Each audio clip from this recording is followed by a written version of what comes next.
Hello, welcome. It is Radio Free Nintendo. I am James Jones. Today is January 11th, 2024. We are joined by the returning John Lindemann. It's great to be here, James. It's been a little bit now for coming about 3 weeks for us. Mm-hmm. You weren't here for last week's episode, which might have you know what? I know you didn't listen to it. I know that. I mean, I started the year off right. 2024, new year, new me. Not listening to the episode. You know, I figured I'd do something a little bit different. Did you at least see the title? I did see the title. Yeah, because okay. I post every episode on Mastodon, so I always see the title. Okay. I was like, all right, I want to do at least see if he had to at least contemplate the outcome there. I'm also joined by Mr. Greg Leahy. Ahoy, ahoy, everyone. And Mr. Guillaume Vayette. Hello, hello. Not even the slightest bit of curiosity. None? No, just completely uncurious. Okay. I gotta look back to see what it was. I honestly can't remember. I was doing it in the middle of like a bunch of other stuff, so. That's fine. I can't play along with your joke right now, James, is what I'm saying. All right. Which law is it anyway? Like, it's not Moore's law. It's, oh, yeah. I know what you're talking about. This is episode 857, by the way. We are going to start the show off with a little bit of news. And John, before we started recording, you said that it's quite likely that you're not going to have a lot of games to play for much of this year. Can you elaborate as to why? Well, yeah, I figure, I think I'm just going to wait for the Switch 2, which is apparently coming out in September, according to AI Shark, which is just a successor to the Game Shark, I guess. I first off, Interact, who made the Game Shark, I'm fairly confident is dead. Mm-hmm. So somebody bought the desiccated husk, the corpse, the name, the corpse of Game Shark. Mm-hmm. Yeah. So for the uninitiated, I guess, So this AI Shark company, which is apparently the successor to Game Shark, put out a PR, I believe today, yes, where they said that. In the PR, they said AI Shark is going to launch. By the way, I think this is brilliant PR because nobody cared or knew what the hell AI Shark was before this. I never thought that somebody would possibly be trying to leverage the Game Shark brand in this day and age, and they're not. Yeah, so they made a new one. AI Shark, which sounds like another bad Blumhouse movie. As much as I did not need or want to know this information, AI Shark is apparently software that can be embedded in game controllers to do stuff like what the Game Shark used to do, which was let you alter your game and, stuff things into memory and whatnot in order to cheat. So Game Shark was all about that, like, just memory address hacking life. It was a product that essentially you stuck it between cartridges and their system, and then it would essentially mess with the memory based on codes you could put in. I think there was one for the PlayStation as well. There was like a port in the back it used. I don't know. Mm-hmm. But these things died like, I don't know. The last Game Shark I think was like the Game Boy Game Shark. Yeah, and this press release was saying AI Shark is coming out, and the first partner is Alltech Lansing, which is, of course, they make game peripherals. So this was in a PR that was announcing that AI Shark is going to be embedded in Alltech Lansing game peripherals. However, at the end of the first paragraph, it says AI Shark is planned to go live with the launch of the Switch 2 in September 2024. Which, of course, set off a firestorm of controversy across the internet. Now it's funny. Jason Schreier from Bloomberg came back and said, "Oh yeah, by the way, the AI Shark people said that was completely speculative, and they just pretty much made it up." Mm-hmm. So Mad Catz owns the name. Mad Catz. That is a name I have not heard or thought of in years. Well, yeah, because they were gone. Boy, oh they boy. they went bankrupt, and they got bought by some Hong Kong company. Also named Mad Cats. Mad Cats Global Limited. Yeah. Yeah. Okay. Yep. I'm just this is so stupid. So first off, what the fuck? Secondly, the idea of so they're saying like you can embed this in peripherals and they won't be able to be or it'll be compatible with any system. It's like what the but it's not about cheating, it's about giving you hints to get better, whatever that means. So yeah, I don't know, but this was the dumbest stupid like we all knew that CES this year was going to be nothing but stupid AI articles, and boy have they delivered. Like John sent me an article earlier in the week, which is using a PS5 controller to drive a Honda. And I thought, well... Yes, I forgot. There's been so much stupid stuff that's happened this week. I forgot I sent you that article. I'm like, well, that's a new low. And then it's like, no, hold on. AI sharks coming in off the top rope. Coming in hot. I'm dumbfounded. Like, this is stupid. I mean, you're right. This is just PR. They knew what they were doing when they put the PR out. So to coincide with the launch of Switch 2 in September, they knew exactly what the fuck they were doing. It's just such an irresponsible PR stunt. It's almost admirable that they would do this. The absolute disregard for like any kind of being a good partner. This is just them saying like, nah, fuck it. We're not going to work with Nintendo. So who gives a shit? Yeah, that's the thing. They don't care, right? Because they're not partners with Nintendo. So yeah, this is just straight up. I kind of actually miss stuff like this in video games. This is the PR equivalent of a clickbait article. It is, and this feels very early 2000s to me. Oh my god. You won't believe what system's about to come out in September. Yeah.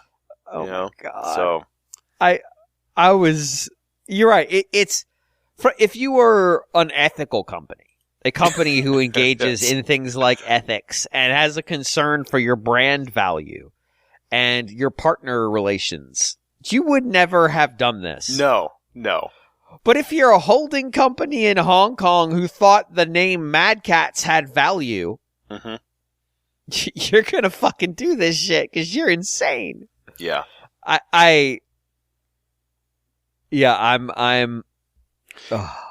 I don't know. You've got Epic, Fortnite, so they bought Harmonix, whatever music game that they were making, are coming back through Fortnite, right? And they did say that whatever they come up with is going to be compatible with plastic instruments. So someone needs to be around to make those plastic instruments. Yeah, but this is just a holding company. They're not going to have the ability to produce plastic instruments. I say it's their time to come back and provide.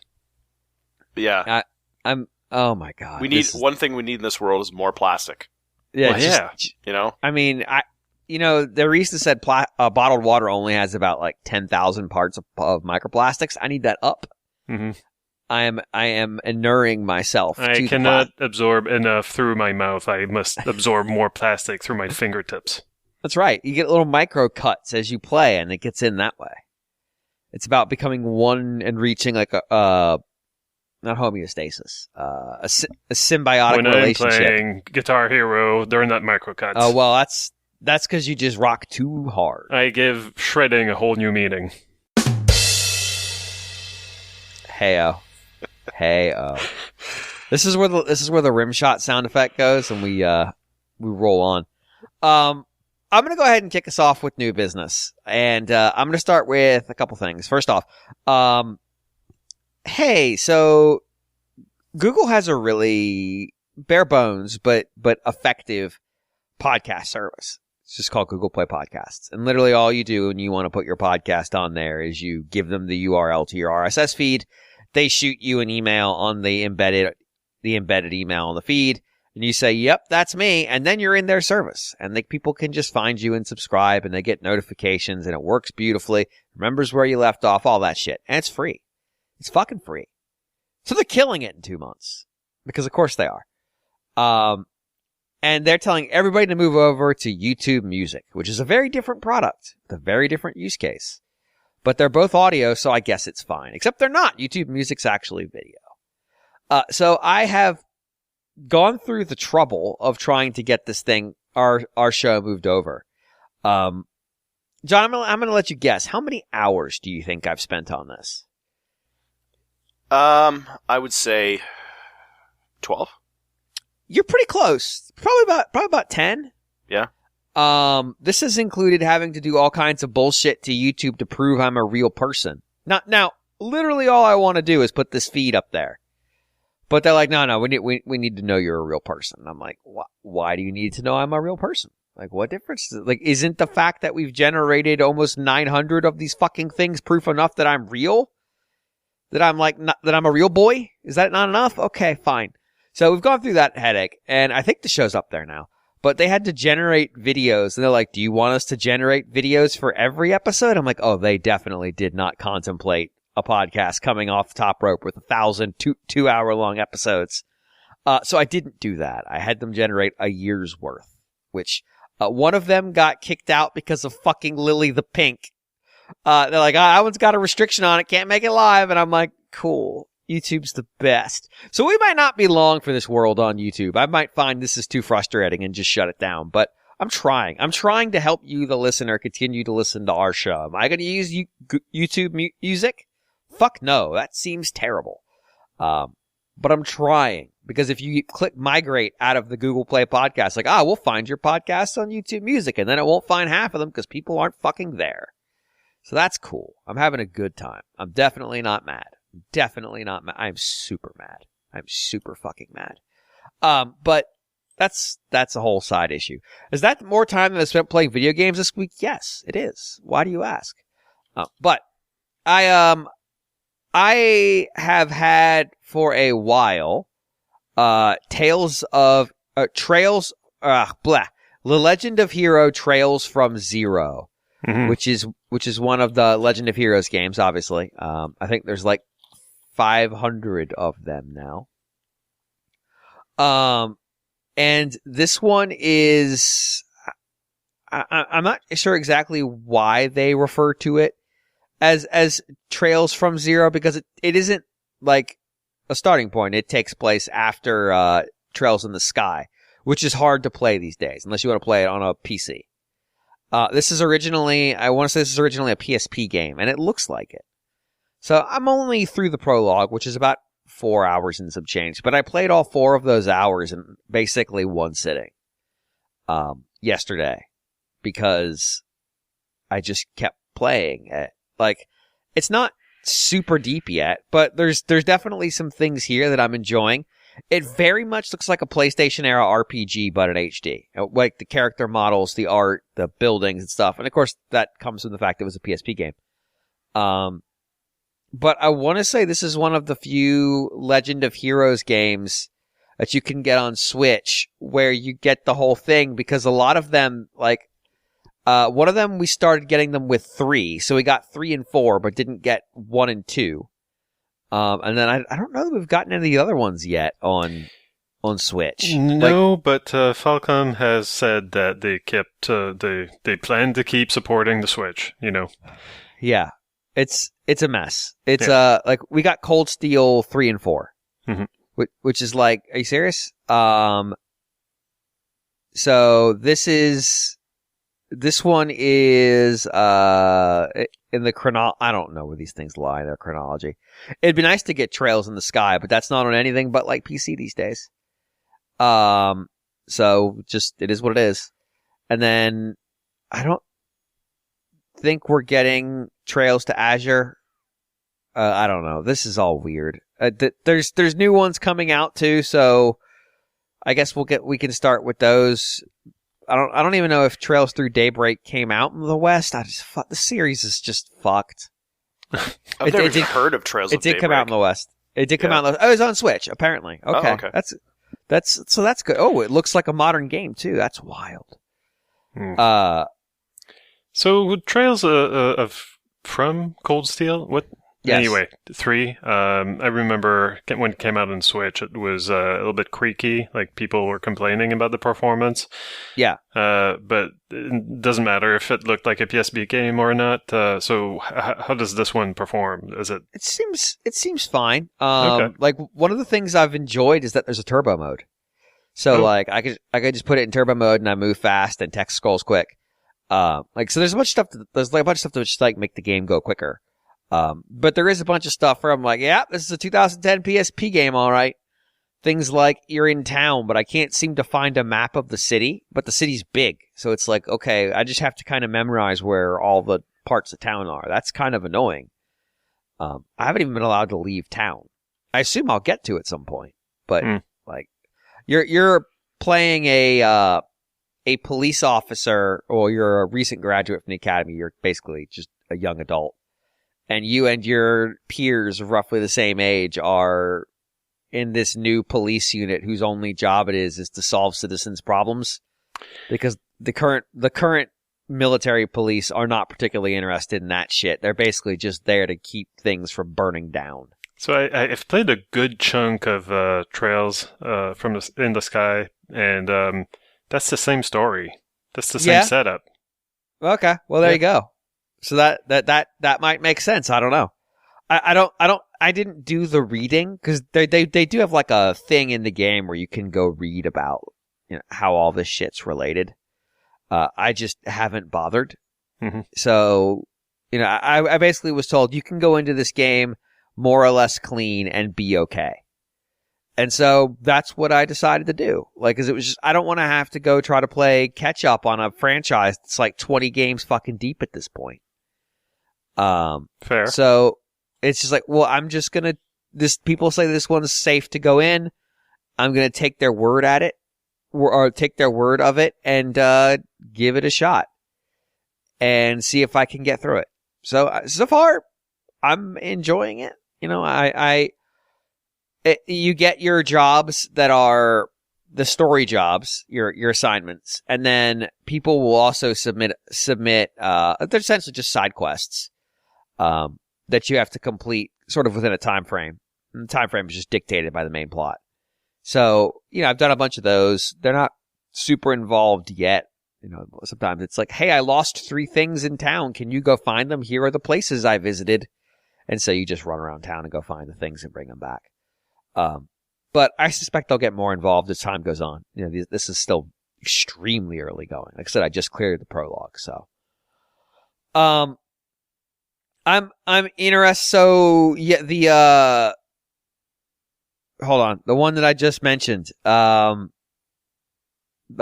Daybreak is out on Switch in March. So it came out, or it's coming out in February in Japan and March worldwide. It's been out on PlayStation 5 since 2022. Has it come to the West yet? No. Does it have a date yet? No. Just says mid-2024. It came out on the PlayStation 4 in 2021. It is also not out in the West yet. This series has just got the worst localization. It's just not like, oh, the localization is bad, because it's pretty lightweight. It's more just it's Traded Hands who has the rights to it. Mm-hmm. So I think I want to say Nippon Ichi Software either got it or took it. Yeah. And then the people they took it from, I guess, were more experienced at producing it. So Xseed had it in North America for a long time, which is now what do they call themselves? Shoot. I have no idea. Marvelous. They call themselves Marvelous because they're Marvelous North America branch. And then now it's in the hands of Nippon Ichi Software. And I want to say it happened like in the middle of a series. Like Cold Steel was one of the Cold Steel games was Xseed, and then it got flipped. Mm-hmm. It's so weird. It's such a mess. What a absolute pain of a series. And it's unfortunate because I think like Switch ports were being produced by the the localization companies. So, like, you couldn't play the Switch port in Japan for some of these games because it was produced by the company localizing it. Just it's stupid, and this series is really well loved, so it probably deserves a lot better. But this is Nihon Falcom. Like, this is just what they do. They're just really bad at this shit, and I don't know why they don't just do better. I know that seems like it's a it's a bold statement, but like, do fucking better. The East 9 localization was butt, and it took forever to get here, and like, right, like there was something about how like they had to go and patch it and fix it, right? Like you had names of places that were just like the big hole, and then after the patch it was the chasm. It's like, yeah, that's much better. Thank you. Yeah, if you fixed it, good job. And they're not doing the localizations, but you know, maybe they should be more involved. Maybe that would be a start. Yeah, I don't get it. I don't understand this company. They're just frustrating, and they don't seem to care. I mean, like, Ease games are like, it seems like we're finally just going to get the Ease games now, and they're going to be available reasonably close to when they come out, and they're going to be on consoles people own, which is nice. Now we're never going to get to go back though. Like, I don't know that we're going to get Ease 7, but Ease 7 was only on PC and PlayStation Portable. Yep. It's stupid. It's just stupid. But like, we got 8. 8 was good. We got 9. 9 was I'm hearing good things so far about Nordics, which comes out this year, or actually came out late last year. I think we're getting it this year. Like, I'm hearing good things about that one, so that'll be cool. That's 10 is Nordics, but yeah, this is, I really enjoyed the Ease games I've played, like 9 a little bit less. So I was like, well, you know what? I'll finally give this one a try. And Soren's been badgering me about it for literally years. So I'll have more to say on it later. I want to talk about one more thing real quick. One other thing I've been doing, and that is speaking of weird Japanese RPGs, I have been absolutely dragged along by the Unicorn Overlord PR blowout that they've been engaged in over at Atlas the last week or so. They've just been dropping videos and trailers and like guides. I think I might be in love with this game already, and it's not out yet, and that's scary. I don't like that. I don't like how that makes me feel, because it's just like, oh, this could. Do you feel manipulated, James? But no, I'm worried. I'm worried I'll get there and it won't be what my brain has made it. Because in my brain, it's like, okay, this is a spiritual successor to things like Ogre Battle games, or to what was the other? The World Eaters is the subtitle. I can't remember what the full name is. And it looks really good. It looks Soul Nomad and the World Eaters. That's it. This game looks really, really good. And it's visually incredibly impressive. They put out like a soundtrack sampler video where they just have characters walking to the music, and the animation looks so good. These characters look so nice. What I've seen of combat seems reasonably deep. Yeah, but the PR blowout on this has been wild. So Sega/Atlas very much seem aware of what they've got. Maybe even more so than when they did the last game from this crew, whose name is now escaping me. 13 Sentinels. 13 Sentinels. Yeah. Like, this feels like they're pushing it harder than they pushed that. And they knew what they had with 13 Sentinels. So, like, fingers crossed. But yeah, they dropped another, like, explainer video today. It's wild. So, yeah, that's also been consuming more of my mental space than it probably should. So, look forward to impressions of that when it comes out. I think it comes out in, like, 2 months. It's pretty close. So, yeah, that's pretty much it for me. Guillaume. Yep. What have you been up to? Yeah, so playing some more Tents and Trees. I went and, now I grok the game a little bit more. It is very much for people who love Picross, but who might have figured out, who might be a little bit too comfortable with the patterns and how you solve them. And so this provides new patterns. And that's, steep learning curve at the beginning. And, it took me a while, and for a while, so I started with the easy puzzles, of course, and then moved on to the harder puzzles, and I could not understand even how you would make a dent in them. I couldn't figure out on my own what what even I was supposed to be looking for. And I was really missing some sort of tutorial, and I was like, ah, shit, am I going to have to look up YouTube videos and game facts and stuff for how to play, this casual puzzle game, 10 centuries. And but then I finally gave up. I had started a big grid, and I was like, I've wasted 20 minutes in here. I made some progress. I don't want to have to start over. I'll use the hints that you can use. I don't know how many times you can use the hint system, but it's just a button away. You press X, and then you say, yes, I want to use a hint. And I expected it to just tell me, well, there's a tent fucking here. No, what it did was hey, there's only so many tents on this line, and so wherever you put them, this other square on this adjacent line cannot have a tent in it because it's going to touch those, it's adjacent to any position that you could put your tents in. And so I was like, oh, okay. When you use the hint system, that's actually kind of the tutorial, if you can't figure out the game on your own, you start using the hint system, and you will start getting tips on well, here's how you figure this out. And so, yeah, I made it quite a bit into the game before I used the hint system, and then I was like, oh, okay. It opened up a lot of possibilities for the game and for me to solve the freaking puzzles.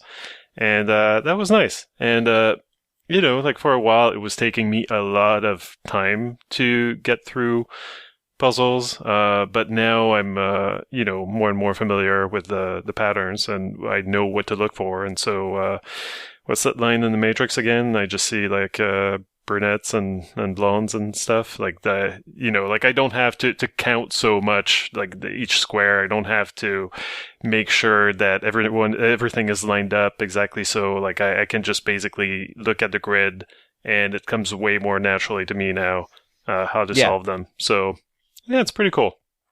So I've been enjoying that. But also, the other game that I've been playing is a game that's been, I think just even again today, it got nominated for some more awards. It's a game called Cocoon, which, is made by, now I need to look this up on Wikipedia, but it's made by former Playdead developers. Playdead was the studio that gave us Limbo, and the other one that I haven't played. Anyway, some other Inside, one title. I assume Inside. That would be. Okay, thank you.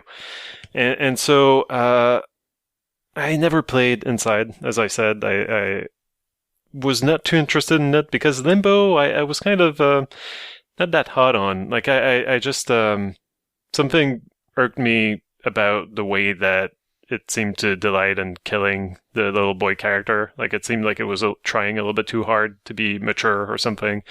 And also it was just trial and error. Okay, well, you stepped into this spot where there's this bear trap that you can barely see. Now, head lopped off, start over. Now you can avoid the bear trap. And that's all well and good, but it didn't make for a good loop for me. So I wasn't super excited about Cocoon, but after seeing all those awards, and after seeing that on Metacritic, the range of reviews, it goes from 100 to 70 is the absolute lowest amongst the publications that I would pay attention to anyway. I was like, damn, that it's I guess I should check it out. Also, it's on Game Pass, so I've been checking it out for free. I'm sorry to say, but I think I side more on the lowest end of the spectrum here. And I know, Greg, that you mentioned it in passing, like it was a potential top 5 game, but you hadn't played the whole thing yet? Or No, it was number 4. It was number 4? I'm sorry. I was paying attention. I don't know what I... Okay, brain fart.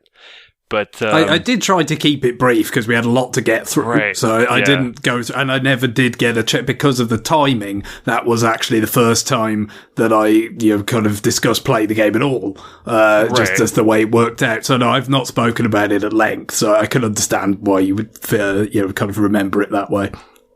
Right. Yeah. So that's what happened. So I just now I feel even worse for, like, here I'm about to shit all over this game that Greg loves. But, I can see where the critics that gave it 100 and, like, I can see why people would love this game, but I think it's always tough to say, like, did these reviews, did this reception create these expectations that I was then disappointed by?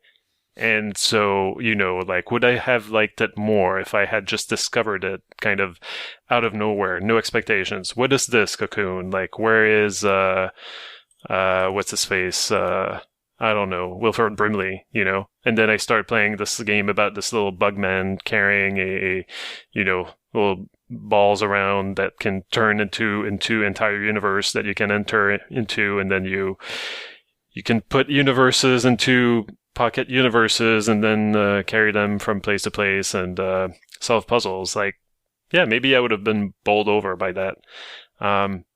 But as it stands, I keep waiting for the this kind of mind-bending mechanic to even show up in a game, and I'm like 80% through, and I feel like I've been like I feel like I've been playing a game that has had more get the robot to stand on this pressure pad so that it can keep a door open for you type puzzles than I've been dealing with puzzles where I actually engage with this mechanic of worlds inside worlds inside worlds.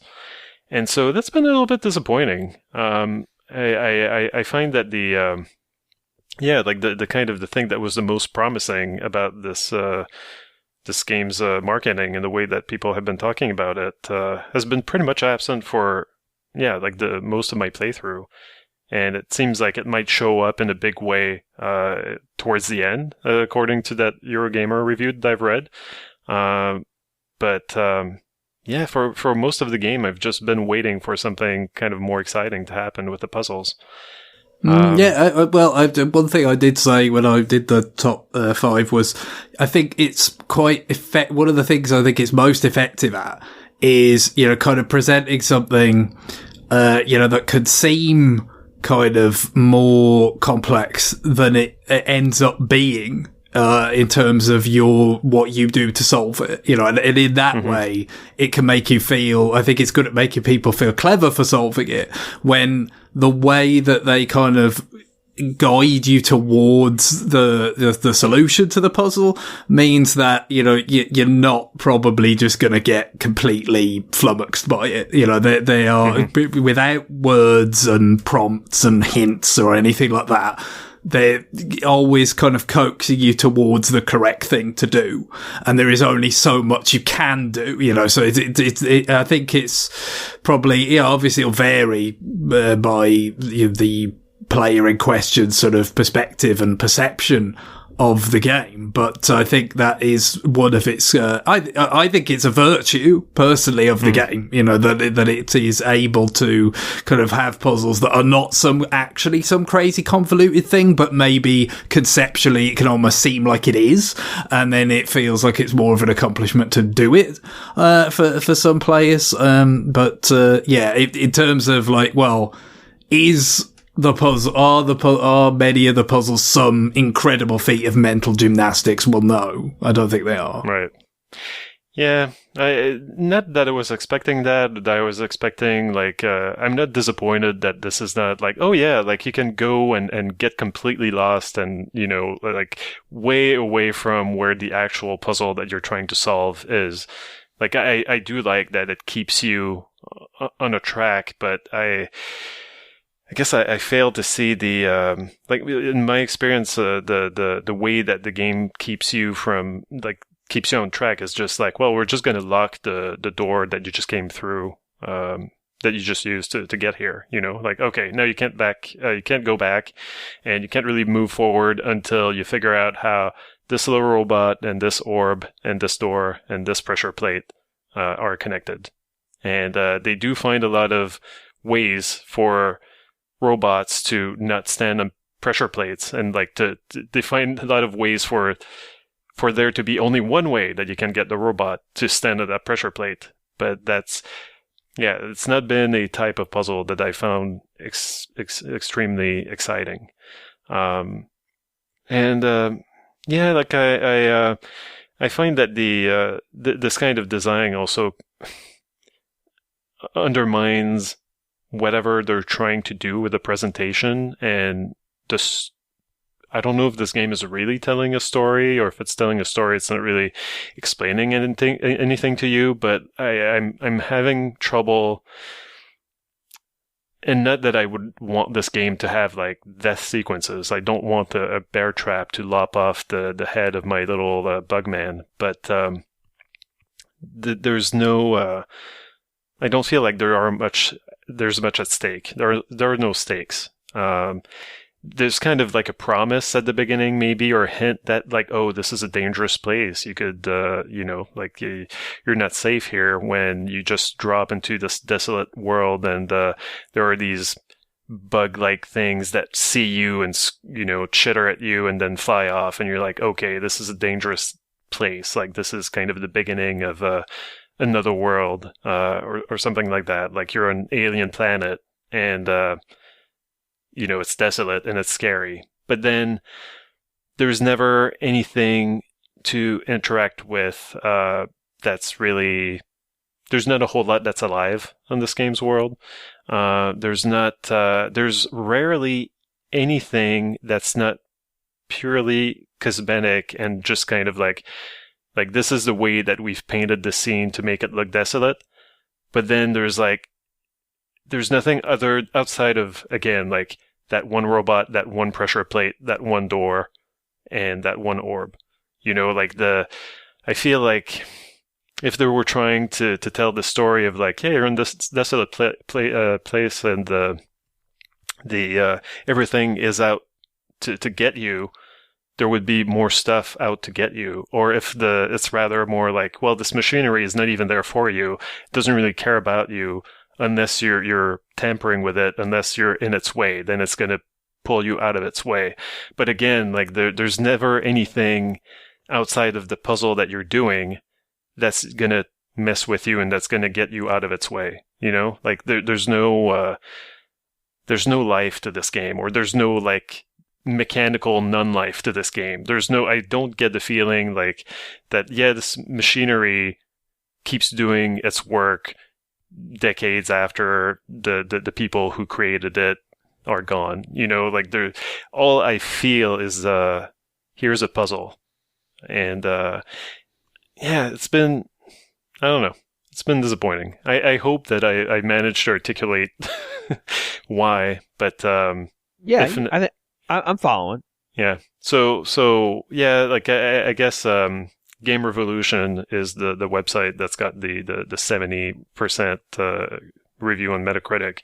I guess it kind of echoes like I made up my opinion, then I read that and I was like, okay, someone agrees. It's not the other way around. I did not, but I had to, just like whenever there's like this big movie that everyone loves, that every critic agrees like is fantastic, you got to go see it, and then you go see it and you're disappointed.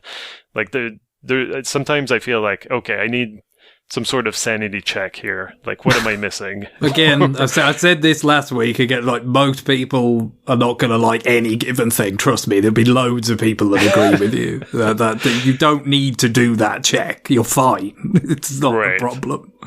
And then, I read like the Eurogamer review to see, like, what am I missing? Like, why did this person like it so much? And I did not agree with what they were writing, but then I kind of understood a little bit better. Like, I guess that game could have that effect on someone. That someone is just not me. So, anyway, like I'm gonna play through it. I've got like 20% left to get through, and apparently that's maybe the best part. Maybe that's I don't want to build it up for myself too much because I might, again, disappoint myself, but it sounds like there might be something pretty rewarding in terms of nesting a universe inside a universe type puzzles. So I want to at least see that, and then I'll move on to something else. Anyway, like that was, cool. Yeah. Yeah. I just petered out there. No, you're fine. Anything else? No, that was it. Okay. Greg, John, I know we talked about it before the show, but since then, have you decided you want to talk about anything? No, I'm good. Just okay. over the break, I just played a lot of Monster Hunter Generations Ultimate, which I don't. I like that you're going backwards in time. I am. Hunter Well, I need to. I have a Monster Hunter problem. I need to be playing a Monster Hunter game of some sort. How many months are we from you playing Freedom Unite? Funny you should say that. Fuck. Funny you should say that. I actually might. I have played that game, not recently, but probably in the last 6 months. Just because I still have my PSP, whatever, 2000, 2001 or whatever it is, whatever the model number is. I still have that around. And what game is in it? Monster Hunter Freedom Unite. I expected you to say, funny you should say that, because right now I am holding a PlayStation Vita playing Monster Hunter Freedom Unite. Yeah. I'm doing the claw right now. Yeah, I'm doing the claw right now. But yeah. Some people say you can hear his joints breaking. Yes. To this very day. Yeah, and I recently, played the original Monster Hunter just to see what it was like on PlayStation 2, and the controls are horrible, but yeah. I just have a Monster Hunter problem, all right? It's like, I just... Is there a Monster Hunter gacha game? Well, there's Monster Hunter Now. It's not really... It's not really super gacha, though. But no, it's not. I play that all the time, too. I'm telling you, man. It goes so deep. All it took for you to get into... Pokemon Go was for it to be Monster Hunter, is what you're telling me. Pretty much, but Monster Hunter Now, it's more, I really don't know the whole point of it, because it doesn't have the obvious hooks that pull you in. It's just, you fight monsters, and there's nothing really to collect or anything like that. I just play it kind of like as a pure time waster, because I just hop on, kill a couple of monsters, and then hop off, but I'm not really doing anything. Like in Pokemon Go, the obvious hook there is, I have to collect all the Pokemon, and you get the special variants of Pokemons and this, that, and the other. But with Monster Hunter Now, it's more, this particular type of monster is appearing around your area. So, and you can kind of do raids like you can in Pokemon Go. But the thing is with Monster Hunter Now is that in the wild, I've never come across anybody else playing it in the wild, because when you're just out and about and you load up the game, you can always choose to fight monsters with other people, and it checks to see what other hunters that are around you. And I've never seen anybody around me ever. I don't think many people are playing that game. I personally expect that game to be shut down within 2 years. So. That's so in other words, I'm not taking it very seriously. Okay. Not that I take mobile games very seriously to begin with, but I'm not sitting here trying to, figure out exactly the best way to advance in it. I just kind of play it. I'm as a time waster. fascinated at these Niantic games after they already shut down some, but the ones they launched now. Like what brands do they think are safe to like continue to put? Because all right, so the Harry Potter one got shut down, right? I don't know. Oh, yeah, it did, yeah. Yeah, and the Pikmin one is still going, correct? So far. Yeah. I don't even know what Campfire is. I certainly don't know what NBA All-World Peridot is. Like what? Most of these games don't even have Wikipedia articles. It was wild. John, I look forward to you getting into what was the Monster Hunter G or whatever? I don't know. Well, the Monster Hunter community is funny because there's people out there on pirate servers playing the old versions of games, but they use the wow. They use the I'm not too sure why exactly, but they use the Japanese versions of the games. But you can play if you want to play the original Monster Hunter with other people in the year of our Lord 2024. You can do it on pirate servers that people have stood up. I mean, and there's a sizable community doing that. So, what days can they find you on those pirated servers? I'm not on there yet, but don't think I haven't thought about it. But, oh man! All right, so I'm looking up what the fuck NBA All World is. So they shut NBA All World down September 2022, 2023. I believe that's the date. Yeah. So 9/22 of last year. When do you think that came out, John? I'd say it probably had a year in the wild. It launched January 24th, 2023. It went 8 months. Yeah. How much money do you lose on a product you only have up for 8 months with an NBA license? It just feels like such a feast or famine business. Yeah. They just crank these games out to see which one hits. Some of them drop off, some of them fail miserably, but then they get one that hits really big, and that sustains everything else. Right. Yeah, and then you're just trying to find the next hit, and you'll put out 5 games that are bad and get one Pokemon Go, and you can finance the next 20. Yeah. Yeah, it's wild that Pokemon Go is still going for a mobile game. Yeah. Last I heard about Pokemon Go, it wasn't doing that well. Well, it was doing. It was down significantly. Yeah, it wasn't wildly profitable anymore. Right. It should be down. It's an old game. Yeah. Okay. Well, all right. Well, I guess that's actually going to do it for our new business. We're going to take a little break, stretch our legs, get some air. And when we come back, we're going to listen to some of your emails, or I guess we're going to read them. You're going to listen to the emails. And then maybe we'll even answer them. So please, stay tuned.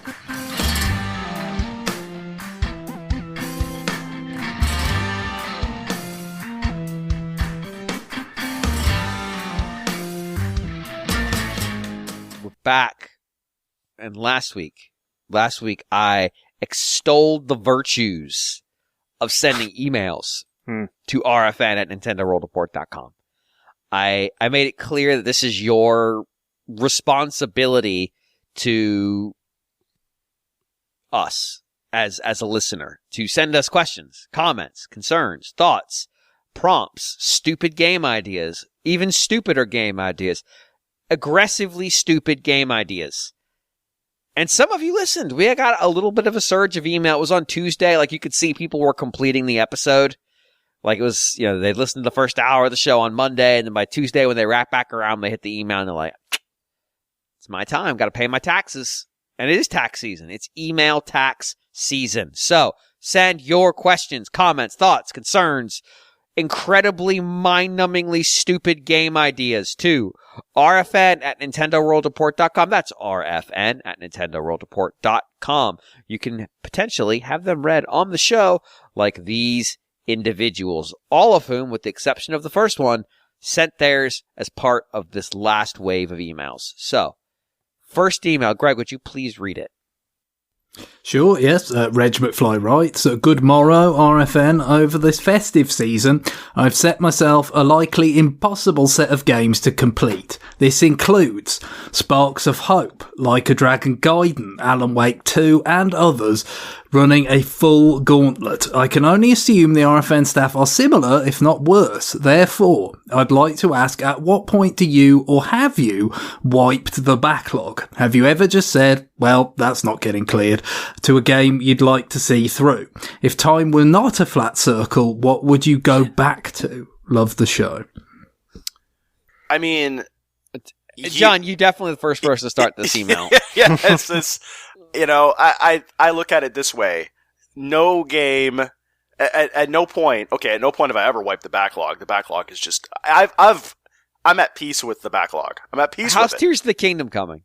How is Diablo 4 coming? Or Forza Motorsport? Or, it's like, how is Tears of the Kingdom coming? Actually, the one thing I didn't talk about, which I completely forgot about, but I'm playing through Alan Wake Remastered. Why? I don't know. It's just what I do. It's what I do. Alan Wake Remastered, never mind this being after Alan Wake 2 came out. Exactly. Well, see, this is what I do. I look at Alan Wake 2 and I'm like, man, at some point I should play that, but I should play Alan Wake Remastered, the first one, before I do that. And I actually did try to play that on 360. My point being, I'm not a role model for any sort of backlog maintenance. I don't think anybody thought that was a concern, but okay. I'm just throwing it out there. But yeah, it's do I admit something is not being cleared? No. I never do that because I'm not a quitter. At some point. Wow. At some point. I mean, now, this is the thing. I run very hot and cold with games because, you know, like, I'll just start to pick something up, and if I get into the mood for it, I will play right through it, right? So that happened for Cyberpunk 2077, for example. I still need to go back and do the expansion for that. But I started picking that game up. I blew through that game. Well, kinda. I kinda stopped playing it for about a year, and then came back to it and realized that where I was about. I was like, I think I'm at the end of that, and I was probably about a half an hour from beating the game. So maybe a bad example, but the backlog is eternal. I just try to navigate it as best I can, and you know, I don't put pressure on myself to beat games at this point. Clearly. Yeah. Yeah. I have a backlog. Now, for a long time, especially when I was buying physical, I didn't have a backlog. Like, I was buying games as I was playing them. And that was to avoid there being a backlog. Now, there was a mental backlog of games I would like to acquire and therefore play. But that's a little bit different than, like, things I've already paid for. That is still somewhat enforced. There's about 3 or 4 games on the Switch right now that I need to play. I've bought them. Usually I bought them on like some really aggressive semi-annual sale where I paid significantly under their list price in the thoughts that like, well, they'll be there when I have a gap. And I do go back and hit a lot of them. Like I've actually gone back Trails, like I talked about one today. Trails from Zero is one of those games. I've had it for a number of months now, and it's filling a gap in my playtime. The problem is some of the other games that fall into that are, I don't know, the last Dragon Quest game, SMT5, like not small things that have some time attached to them, but they're not. You know, it's not a situation where I've started them and then abandoned them. Broadly speaking, and I'm sure if you listen to the show for a while, you're very aware of that. If I start something, I see it through in that play session. Like I don't go and like diversify my attention to a different game. I sit there and I grind through that thing. And sometimes that's difficult as a person on a podcast. You have incredible stamina as a game player, James. I play long games, and I have a tendency to grind them to completion. Yeah, I marvel at your attention span, your ability to play games for 10 hours at a time. Yeah, it's not super common, but largely just as a function of when I have time to play games. Like, Yeah. I talked about it last night. I basically played the intro of Trails from Zero for about 3.5 hours. The only reason I stopped was I had to go to bed. And it's largely a function of like mental compartmentalization. I can put my brain into the game and then have the rest of it doing other stuff. So I'm able to sort of like half focus in both directions. And that makes it easy for me to spend a lot of time on it while maybe there's a game on, like a sporting event on, or a Twitch stream that I'm interested in, or there's a YouTube video that's giving me background information on a video game console that never actually existed, but there's an emulator for it, which is real, by the way. I'm doing something else. So I could just kind of grind through and play a game for, 3, 4, 5, 6 hours if I don't have anything else to do. I found that as I got older, I've not had quite the same ability to do that. I just have this kind of like nagging in the back of my head that I should get up and move around a little bit. But still, yeah. I mean, I don't have a deep backlog of stuff. There is one. It just happens to be big stuff. But in terms of like games that I haven't played or games that I've started playing and abandoned, I don't. If I abandon a game, I know I'm not coming back. I'm abandoning it because I'm tired of it, not because I'm gonna get through it. Like it's done something to make me annoyed and I'm out. So like if I go like I'm done, yeah, I'm probably done. Like I'm probably not coming back. Yeah, it's weird because some games I've abandoned and I didn't learn that lesson. Like I thought, well, surely like I missed something and I needed to push through, and so I played through Nier that way. Like I must have played 10 hours or so back in 2016 or I don't know when. And then like just a few years ago, I went and finished that playthrough and I was like, yeah, that was not worth it. I liked parts of it. Like it was a somewhat interesting game, but I was not bowled over. And then I kind of did it again by playing Nier Automata, which I heard so much good about, and I had high hopes for the combat since Platinum Games developed it. And no, it was still a Nier game. It was absolutely a Nier game, and yeah, like it ultimately wasn't worth it. But I still played through 40 hours of it for whatever reason. My brain is broken. And I'm sure like that there are games that I would have enjoyed more that are sitting in my backlog that I could have been playing instead. But sometimes I just get, like hard-headed, like, oh, well, I got to see this through. There's no reason, like no one is forcing me to do this except myself. So it's a sickness. But all this to say that, yes, I do have a backlog, and what goes into the I'm never actually touching this pile is pretty random. There's no rhyme or reason to it. It might be the best game I'll never play, or, like maybe I'm very clear-headed about why I'm never actually going to get around to it. But I can tell you that I've got like, I'm still not done with Tears of the Kingdom. I'm making some progress through it. After that, I still have to play through the second half of Majora's Mask, which I had started at the beginning of 2023, as well as SMT4 Apocalypse. Yes, basically 2023 was the year that I decided to keep playing the 3DS, and again, no rhyme or reason to it. Like maybe some sort of like vain hope that I'm actually going to get rid of the backlog, but it's not happening. Yeah. Yeah, right. I mean, I think my experience is sort of bits and pieces of what everyone said so far, really. I mean, definitely there's been a growth in what you might call a backlog with digital. I think that's played a big role in just like, you can have a game on a good price that you could have available there conveniently. It's kind of okay, yeah, let's stash that away, and without the feeling that you're going to be playing it in the next couple of weeks or something like that. And then sometimes it isn't, only not within a couple of weeks. It might be, a month or a couple of months before you get around to it. And then you've got more capacity for stuff to kind of, slip through the cracks.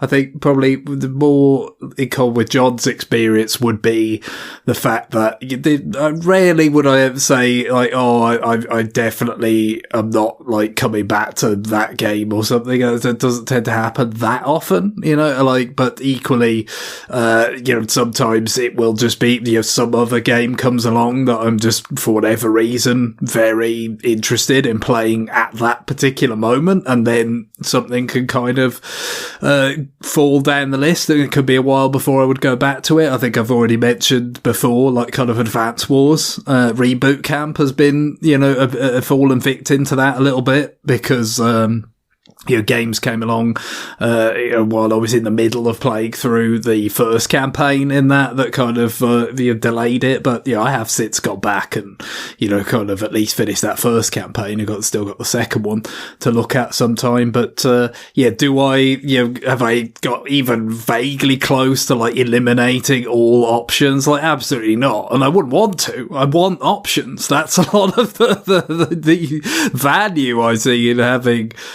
those games, as you mentioned, James, sometimes when it's like, well, this is probably the best price it's going to be available for a while. Not that it's the best price it's ever going to be on sale for, it's an entirely unique opportunity, but, certainly this is, as good as it's going to get for a while. And I'd like to have this as an option at the very least, as something I could go to.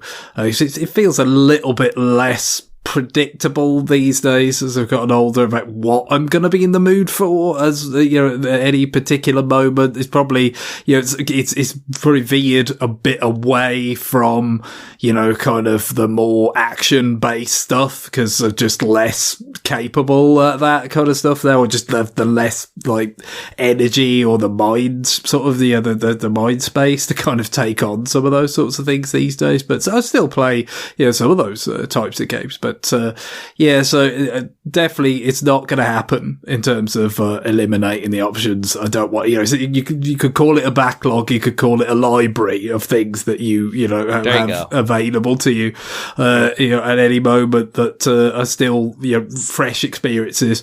But also, I don't shy away from, going back to things that I have played before. That's for sure. I already spoke last week about, kind of going back to Galaxy again. And, that kind of led on to me messing around with a few other like 3D Mario things like 3D World and Bowser's Fury for a bit. Even some Captain Toad, like some stuff that I hadn't done in a bit, like those extra mission objectives that they put in Captain Toad. Like where it's like, okay, well, you did the level, but did you do it getting this many coins, or sometimes it quite add another layer of challenge to it. So I especially when I will revisit games that I haven't that I have played before, it's it only increases the likelihood that there's some that I've yet to play that are just going to remain unplayed for the time being. But that's perfectly fine as far as I'm concerned. I feel like I've a decent level of confidence that, I will get to them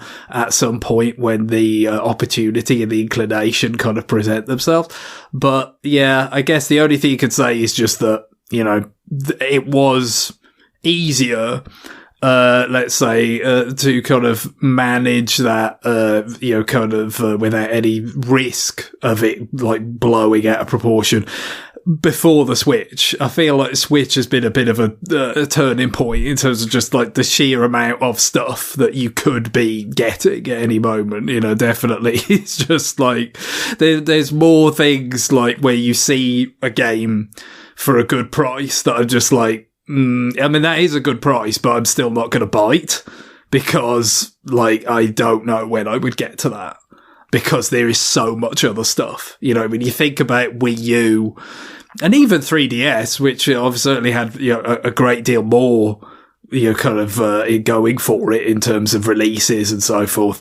It was just easier to keep up with everything because there wasn't that much stuff. Whereas now it's like, forget it. You can't keep up with everything. That's just not happening. So, you kind of, by definition, you're picking and choosing, of what things, you kind of, think are the most likely that you will get to for some reason in some period of time. So yeah, I don't know if obviously a lot will depend on how successful the next platform is in that regard. Whether, maybe this will be a sort of real outlier in terms of just like, oh, well, it's this really successful system that's just got because even, like Wii and DS, I mean, they were really successful, but did they have so much stuff to keep up with? I don't think so. Not really. Not if because there was just so much stuff that just was very obviously not aimed at me at all, that you were talking about with those systems. Whereas with Switch, it's just because of the amount of games from, previous systems and everything. It is just so much. You have to just kind of, let go of the notion of trying to be on top of everything with the way things have been. Yeah, I've actually been playing a little bit of a lot of the games that I've been buying, and then kind of quietly not kept up with them, and no one's ever going to hear about it because I used to sometimes maybe write a quick thing about it on Twitter. Now I'm not on Twitter anymore. Also, Twitter doesn't exist anymore. And it's never been like substantial enough for me to actually talk about it on this podcast. But like for instance, I checked out. I had bought for some reason the Rocket Knight XBLA game for the 360. I got that on the Series X, and I played a little bit of it, and I was like, oh no, like the 360 might have been HD, but we're not used to these graphics anymore. Also, this game is not particularly noteworthy or especially fun. I played a few levels and I stopped, and I never talked about it because there was never any reason to. The only reason why I'm kind of mentioning it now is because in the context of this letter, and also because Konami just announced that they're releasing a collection with limited run of the Rocket Knight / Sparkster games, the 16-bit ones. So that's pretty exciting. But this XBLA game, don't go anywhere near it. It's not worth your time. Also, another game I picked up like that was Tembo the Badass Elephant, made by Game Freak. And again, like I thought, well, maybe this is something I can talk about on the podcast, but played with it a little bit, and it's not terrible, but it's not especially exciting for me at this moment. It's kind of a little bit, I do like my platformers to push back a little bit, but I don't, I find this game a little bit too difficult in an annoying way, and the Game Freak aspect of it is not really doing it the way for me the way that Pocket Card Jockey did, for instance. Like it's clearly going for a certain vibe, for a certain type of humor, but like this Rambo is now an elephant, and he fuels up on peanut butter and rescues people from some weird criminal organization. Like, I don't know. Like, it's not really doing it for me. And also, I kind of hit a bug where I literally cannot 100% complete the second level. And that kind of sent me into, like, I was like, well, what's the point then? Like, if I really love this, if I end up really loving this game and I want 100% it, I can't do it because this game has a bug that prevents me from doing so. And that kind of became a justification for not keeping up with it. And yeah, like, I don't know, like I've been sampling like sometimes I just go like on a weird, like a theme, like, oh, you know what? I'm just going to sample all these, fighting games that I never got to play as growing up, I just did that with, the original, with Killer Instinct. I just did that with Killer. Really? I was like, man, I haven't played that very much. Like Killer Instinct on Xbox One, but also, some of the older Killer Instincts, just to kind of, I find I sample games a lot more than I used to. Right. Where I'll play a game for a couple of hours. I'll be like, okay, yeah, that's pretty cool. And I'll just kind of move on to the next thing. And then I do that enough, and eventually I'll come across a game where I'll really get pulled in by it. So I don't really focus too much on every single game that I play, I have to finish or play to the end or put a ton of time into, because it's just unrealistic. So I always have kind of my games in the background that I always come back to, or games that I sink a lot of time into, Monster Hunter. But then there's also games where they'll kind of come in and I'll wind up playing them all the way through. So it's kind of all over the place. But you wouldn't consider those games that you just go in just to see them as part of your backlog? No, not really. No, not really. Yeah, like when I went through and saw every version of Donkey Kong that got made before 1985, I didn't consider those to be my backlog. Yeah. I was just like, I want to see how bad it got. And the answer is it got real fucking stinky. Yeah. Well, that's the thing, like, especially with stuff like Steam sales. Like, I picked up, like, something I just kind of, I played it for, like, maybe a half an hour the other day was Ghosts and Goblins Resurrection. Just to see it, right? I got it. It was super cheap on Steam. Got it. I like those. I like, obviously, the Ghouls and Ghosts and Goblins games. So, I played it for a half an hour. It's pretty good. I don't think it's great. Very difficult. Might come back to it, might not. But I don't feel compelled to do that. It's just going to sit there on my Steam Deck forever. Harmlessly. So it's kind of in a backlog. It's in like a half backlog. Yeah. Well, that's the thing. There's a convergence there with obviously the way people more and more consuming games from subscription plans, and then again, it was like, well, you didn't buy each of them. Is everything that's on your subscription plan that you have access to on your backlog? Obviously not. But so that is more and more a way that people are playing games. And then, it just kind of extends to the kind of the library that you curate for yourself, buying, from your Steam sales, eShop sales, whatever. Again, of kind of like, well, these are games that you may or may not be directly going to be playing, to completion in the immediate future, but you put some kind of value on having that access to them that oftentimes, with how low these prices can get, it meets that value, that threshold, even if it's not a particularly high threshold. That's just like, the place we've got to now with digital. Yeah, I mean, I'm not sitting there buying games for $70 3 times a week. No. Like something like Firewatch, for example. I already have that on Xbox, so it's probably on Game Pass, but it was $2 on Steam, so I might pick it up just to have it on my Steam Deck. If I ever feel like playing it on my Steam Deck, it's there. Yeah, and I've got kind of the backlog, quasi-backlog of like things I've marked for just knowing when they go on sale, because Like, I'll buy this eventually, I guess, but not right now, not for this. Yeah. Like, my price sensitivity to a game is likely driven by a bunch of factors, but, I'm certainly not gonna, pay full price for Jedi Fallen Order at this point. I want to play that game, but I'll wait them out. Yeah, with games like that, especially when they're in a series, it's like, how did I react to the other game? And I didn't. What was the other one? Was Fallen Order the first one in that series? No, that's the sequel.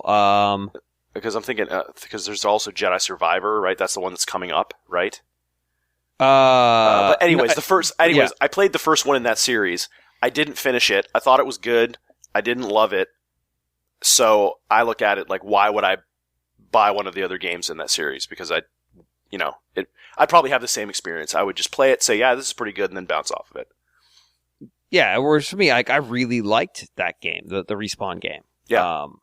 But, and the sequel seems to improve on it, but I wasn't paying $70 for that, so I'll just let it ride, and I'll get it eventually. Yeah, meanwhile, you have something like the Dead Space remake, where I love that game. I bought that game at full price when it launched, and I just burned right through it. Yeah. No, I mean, there are factors to this, but it's all the things I've got on my wish list on various consoles to tell me when they're on sale. Like, is that part of my backlog? I guess in a abstract sense it is. But they're not strictly relevant to the question, but I actually have things on that list for the eShop that I mean, yes, I do kind of, want to monitor them. Maybe they'll hit a price that, that then I think, all right, I'll buy that. But I have essentially at least one for like each of the major publishers as a way of, getting to the publisher's page on the eShop quickly, because the eShop is such a disaster to navigate. You need to create these sorts of things as a way. So it's just, I'll have at least a Capcom game at all moments on my wish list. So then it's like, okay, let me just see if Capcom have got any of their games on. So, they have, even if it's not that particular one, they might not. And it's just like, that gives me a quick shortcut to, Capcom, Konami, Namco, whatever, all that kind of stuff. So you do, the eShop has just become so unwieldy. I feel like that is really the way to go. Like, show me what's on sale. Oh, it's nearly 3,000 things. Well, that's nice. I don't think I'm going to be sifting through that. I unfortunately have to use Deku deals a lot. Like, pretty much the only reason I use the actual native eShop is when I've already decided what I'm going to buy, or I'm doing one of the streams where I dive into the garbage. Because it's like, well, I have to do it in the native app, because how bad it is part of the joke. Otherwise, like, I don't even use Nintendo's own website to look at Nintendo's own games. It's sad. But it is a manner of managing what's out there and what I'm interested in. I look at it like I have a library of games, and from those games, I create a small backlog of games that I plan to play through in the near future. All right, that's fair. Yeah, sort of like I'm in a tasteful English estate. Greg can certainly relate. And I have a large... A large it's library. Tasteful. It's tasteful. Yes, and lots of wood. Very tasteful, very very nice chairs, and there are games in this library, and I pull a couple off the shelf every once in a while and play them through while sipping some tea. Is this John's Mind Palace or whatever? John's Mind Palace, ironically enough, lost the allegory plot about a third of the way through it. You're all welcome to join me in the library, guys. Oh, come on in. Okay, I would join you in the library, but why is there a bathtub right in the middle of it? Don't worry about it. Just run me some water. Wooden bathtub. Just run me some water, Guy. I don't think this humidity is good for the books. Nah, they're all teach me to read with the Puyus anyway. It's fine.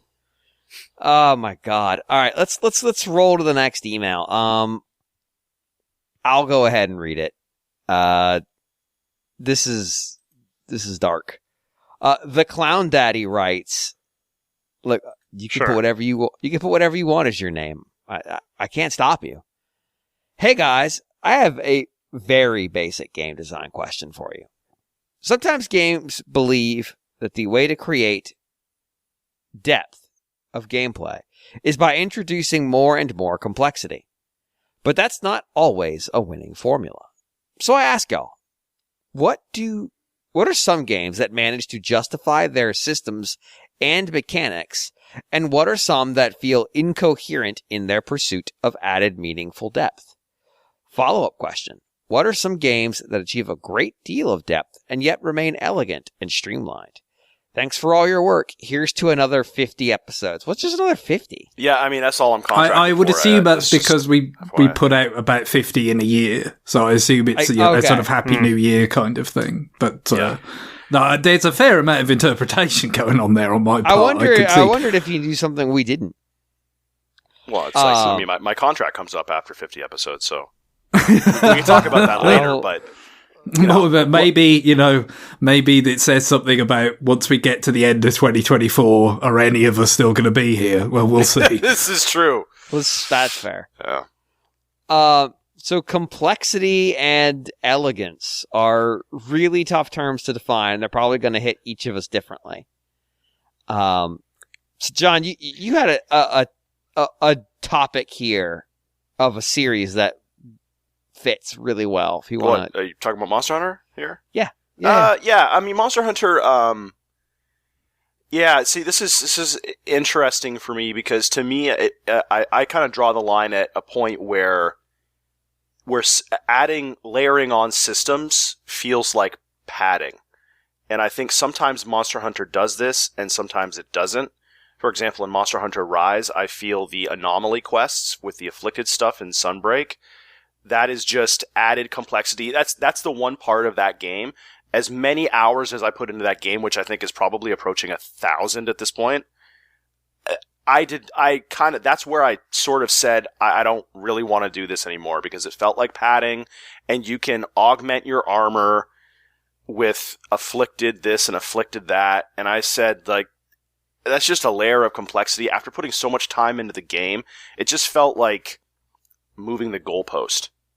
And so that kind of turned me off. And so I don't think World does that as much, even though World does have a bunch of systems and it does have augmenting. It's a little bit simpler, maybe.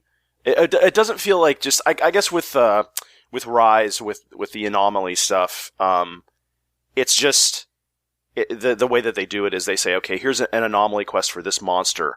And then when you beat that quest, it moves up to level 2 of the monster, and then level 3 and 4.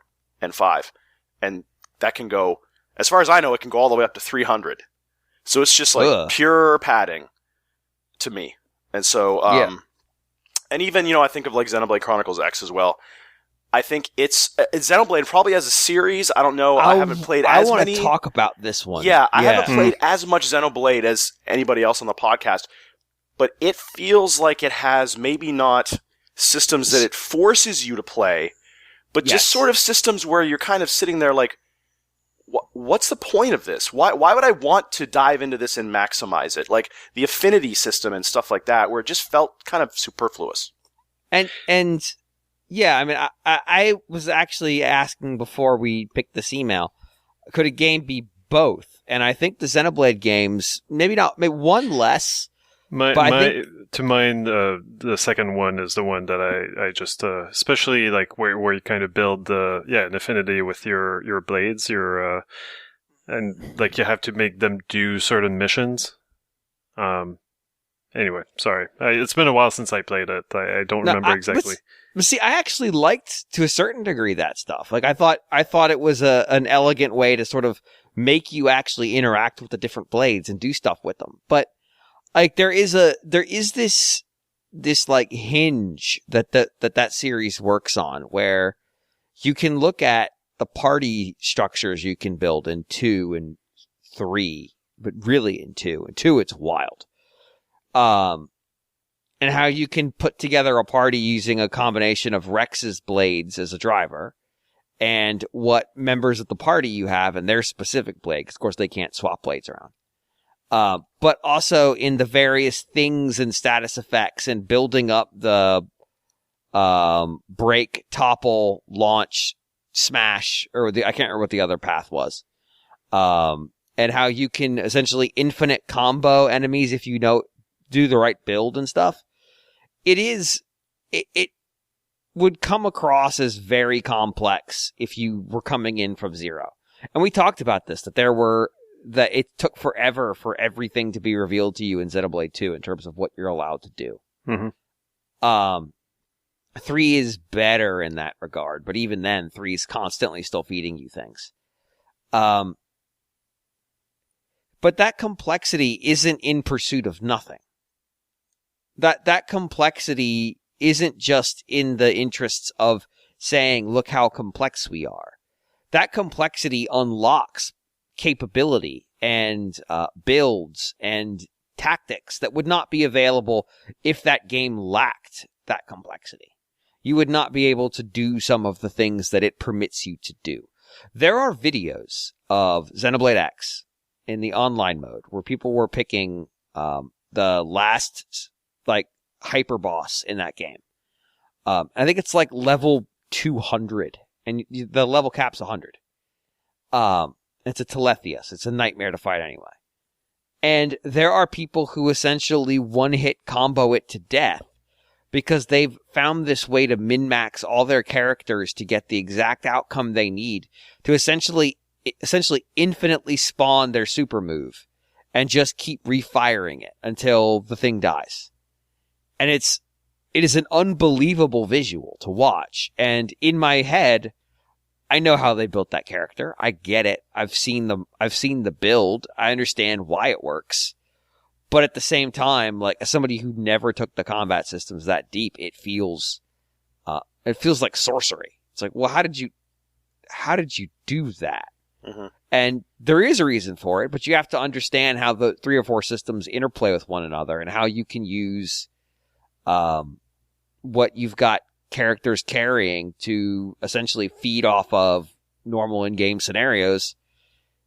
And so, like, I'm glad it's there, but I understand that from the perspective of a player who's not interested in that stuff, that just feels completely alien and out there and pointless. Yeah, it's the same thing. I mean, I watched a video of somebody speedrunning Monster Hunter Rise. They had a level 300 afflicted Furious Rajang, who is incredibly annoying to fight. And this person soloed it in about 5 minutes without getting hit.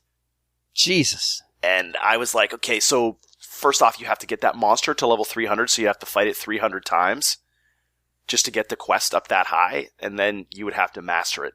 Like, literally, like, this person it was like surgical. Like, every single move the monster made, this person positioned themselves perfectly and hit the monster with exact timing to get the hardest hit that they could get. It was nuts. But yeah, but some of that stuff, I think some of these systems, you really have to separate, like, what player base they're catering to. Right. I actually think, and this is to Unicorn Overlord, the episode, the 2 retroactive episodes we did for Ogre Battle 64, I sound like a fucking lunatic in them. Mm-hmm. And the reason is I'm basically deconstructing how I play that game.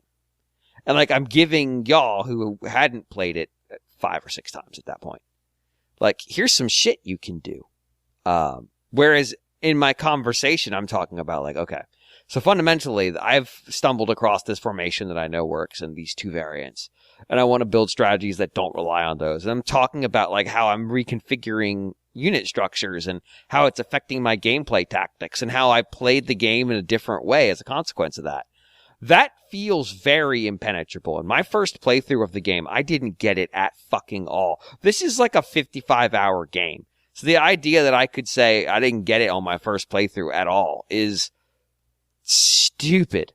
But on subsequent playthroughs, I totally gained an understanding, and because I'd shifted what audience I was in. I went from being, like, casual fan of this kind of game to being somebody who's read up on it and understands how these games work. And I became a different audience as a consequence. And suddenly the complexity was good for me again. I don't know, I'm struggling to come up with just, like, a hardcore, this is a complex game and I am mad about it. Yeah, I mean, you can find depth in games, right? Speedrunning. Sure. Yeah. Oh, certainly, yeah. I mean, I think, sometimes, obviously, a lot of this is in the eye of the beholder, right? And everyone's going to have their own sense of what's proportional. I think that's the key, right? Well, is the complexity proportional with the sort of substance of the game that, it feels something like that you would be willing to engage with it, that it's sufficiently rewarding that you're willing to engage with it. I mean, I think the Xenoblade example's kind of interesting, in that sense. In some ways, I feel like of all the Xenoblade I played, the Future Redeemed DLC was probably my favourite level of, like, not that convoluted. Like, it felt like it was more approachable because it's just that, well, you didn't have the enormous, like, range of, like, the whole, like, kind of gachapon element of all the different random blades you can get in 2, and we already talked about how convoluted that gets, and then in 3, of course, you've got all the sort of jobs, that you can essentially do, the hero characters you kind of meet, and, all that kind of stuff. With Future Redeemed, it's more sort of contained, the party is kind of fixed, but there's still enough enough there, especially with like kind of some of the things that you can find by exploring, that then become almost like cards you can play in Chain Attack. Right. You know, and to go back to, you know, kind of, Monolith's heritage a little bit in a way with Bat and Kaito. But, you know, like that, I think it just felt like this is about the right amount of complexity for me, right? As a not that avid RPG player. I certainly do play them, I enjoy them, but not as enthusiastically as probably most people who've played like all the Xenoblade games, for instance. But I think beyond like how it was to me, I think it was proportional to the length of the game, right? It's an extra campaign as a DLC. Like, it's not on the same scale as the base campaign. And so that's the thing, you know, when you have the length of the campaign in the original Xenoblade 3 base game, it's like you have enough time for the complexity of having all these different jobs and kind of what, you know, the skills you can kind of then keep, you know, from having done that job, and then kind of, you know, how you kind of skip spec your characters out from there. It's got more time for that to play out and pay off. So it's not really that one's better than the other. It is just that they're kind of more proportional, although, you know, one might be more to my taste than the other. But one is more appropriate and proportional for the length of the game, right? So I think that's right. The first thing. Having something that's got loads of kind of convolutions and, you know, to it, and the experience is never likely to be that long, you've got a problem. Because, I mean, it's a little bit like what you were talking about with Ogre Battle, you know what I mean? Like, if it was so short that you had absolutely no chance of engaging with its complexities before it was over, then, you know, what would be the point, really? I mean, yes, you could with replays of the game, as you know, so yeah, there is that. But I guess, you know, and maybe if a game's really short, you can replay it a great deal, and that kind of leads people to like speedrun it and stuff. So there's always other ways you could get there, but it does feel like, yeah, you know, you've got to consider these sorts of things. Are people likely to kind of hopefully sort of discover these things somewhat organically over the length of time they engage with the game? And obviously, if you're talking about something like Monster Hunter, that's a little bit less clear, like how long people are going to engage with that at all. You know what I mean? Like, because it's not as conventional as like a linear, you know, kind of story based game or something. It's like, how are people going to spend loads of time polishing off each and every like minor quest, even when they don't necessarily have to like qualify for the next round of kind of quests that you can get, for instance? Well, then they'll spend more time doing that, and then maybe in that time they'll be able to better appreciate the nuances of, you know, kind of the way the different sort of gear you can get and the different kind of effects that come with it, and, you know, what combinations are going to be, you know, most advantageous, or are they going to experiment with all the different weapon types to the same degree? You don't know any of this, but obviously Monster Hunter is certainly designed for people to be able to, at the very least, put in, as John's already mentioned, maybe even up to the, you know, 4 figures, you know, 1,000 hours of gameplay time in that case. So they probably think, it is proportional. But for people maybe coming in from the outside, it might not seem that proportional. You know, you try it for like, I think for me, when I played Monster Hunter Tri, I played it for probably like 20 some odd hours, and it probably did seem still like kind of just very convoluted, you know what I mean? That's like I just did not penetrate it really in that time. Yeah, I feel like Monster Hunter, it throws a lot at you, especially those earlier games like Tri. They throw a lot of stuff at you, and they don't explain why you should care about any of it. So it's very easy for in those games, and I think Rise probably does the best job at this point. But that's the kind of thing where I feel like its skill ceiling is very high, but its complexity, it front loads it. And then at a certain point, you sort of get it or not and bounce off. And then things don't change very much. It's just, okay, now you have to go to the next master rank you have to hit this and get this urgent quest. Effectively, all you're doing is opening up endgame monsters at a certain point. Right. Like, all the systems are open to you, whether or not you know what to do with them or not. And then you're just really just pushing the end game and opening up all the monsters. You know, oh, go ahead. No, go ahead. I was gonna shift gears a little bit to a game that I think actually is reasonably elegant at having a lot of stuff going on. And this is like, is it stuff or is it complexity kicks in? I think Animal Crossing has a decent amount of complexity involved in it. Like, you could say it's just stuff. Collect bugs, collect fish, garden, flowers, decorate. But there's a bit of meta under all of that stuff, understanding when you should fish for certain things, how you catch certain bugs, how you want to decorate. Like, there's a complexity in that beyond just here's a list of verbs you can do. And it's not just being kitchen synced. We're not just throwing all these verbs in and saying whatever. That the elegance is that game became so approachable and so adaptable to what you want it to do that it became the game of 2020. Around which society was treating it as the new Agora. So there's a certain amount of this game allowed for relative complexity in expression in how you wanted to build your island, but in a package that was obviously widely accessible and approachable to people. So, which, obviously indicates some degree of elegance. I would argue that Mario Maker 1 is complex, but it was super elegant and very easy to use. Monster Hunter 2 is more complex, but is less elegant because it doesn't have the gamepad. Mario Maker 2.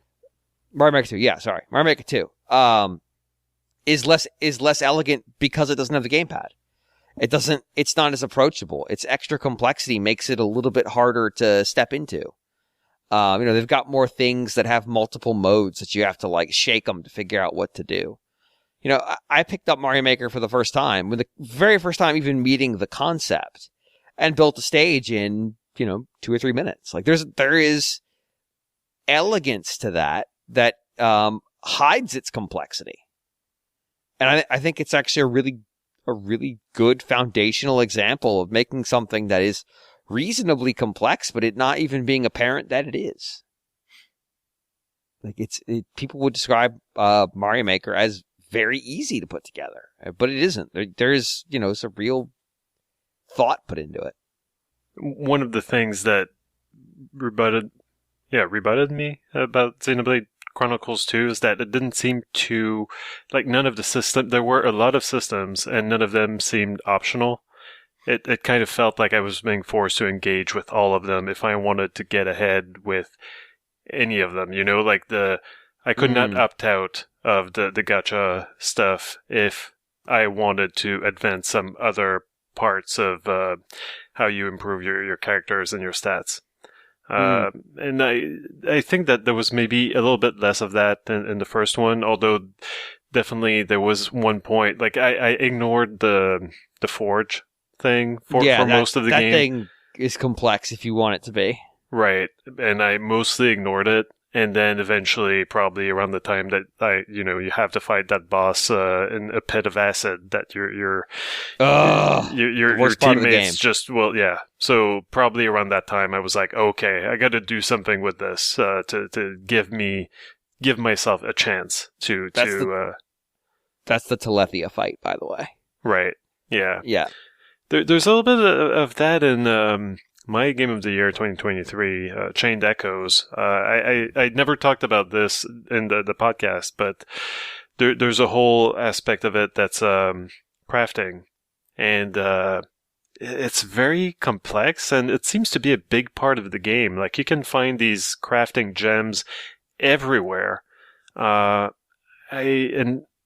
I mostly didn't engage with that until a certain point where for an optional boss, I felt like I had to. But it's not that great. But that's one of the things that one of the things that allowed me to not even talk about it in the podcast is that it's mostly completely optional. You know, like you can finish the game and you don't have to engage with the crafting. It's just there if you want to mess with that stuff. There's also like too late in the game characters that I never really bothered with because again, like they came in late. They've got like a different style of combat. Basically, you could do different tactics with them.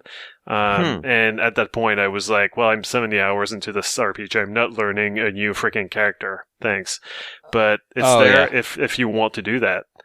So that would be maybe to me like the difference between good complexity and bad complexity. Like when it's there, it's optional. Maybe it's there to let you have fun with the systems, then sure, go ahead. But don't force it on me if I just want to finish the game, please.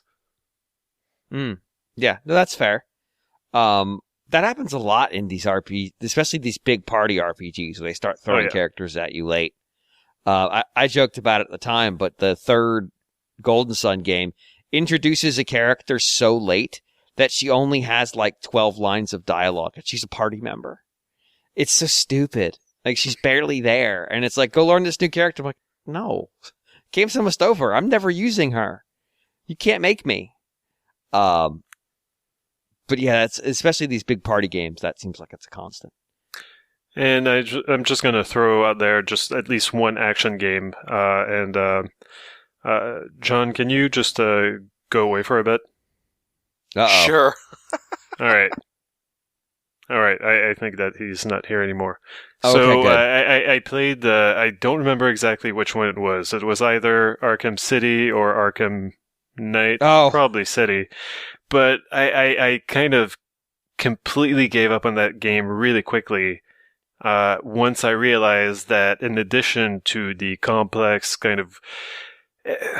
like already Asylum was very good, but like it had a lot of okay, if you press this button it does this, if you hold this trigger and press this button it does something else, and then there's like another combo, like another trigger that you can hold and it will do a third thing. Like there were so many modifiers for your actions that meant that if you went away from the game for a bit and you came back to it, you were like, how does this work again? I don't remember how to play this game. Yeah, I mean, it clearly wasn't Arkham City because that's a perfect game. But however, it was definitely, I get it. Yeah. But in Arkham City, like I realized very quickly, like, oh shit, the Batmobile, cool. Oh shit, the Batmobile does the same thing, and now I have like not just like three Batmobile different combos. Control schemes, you know, like that, like all these buttons do three different things when I'm Batman, and they do three other different things when I'm in the Batmobile, and it shouldn't be this hard to be Batman. Yeah. So yeah, but anyway. You know that makes me think though of a game that I think is complex but has really streamlined controls are the like the N64 wrestling games, like WrestleMania 2000, WCW, NWO Revenge. Those games are just genius in terms of the way that they allow you to have a core set of controls or a core moveset, and then easily extend those with modifiers, sort of thing, via button presses. It's just those games are incredible. If you want to know streamlined but complex controls, it's those games.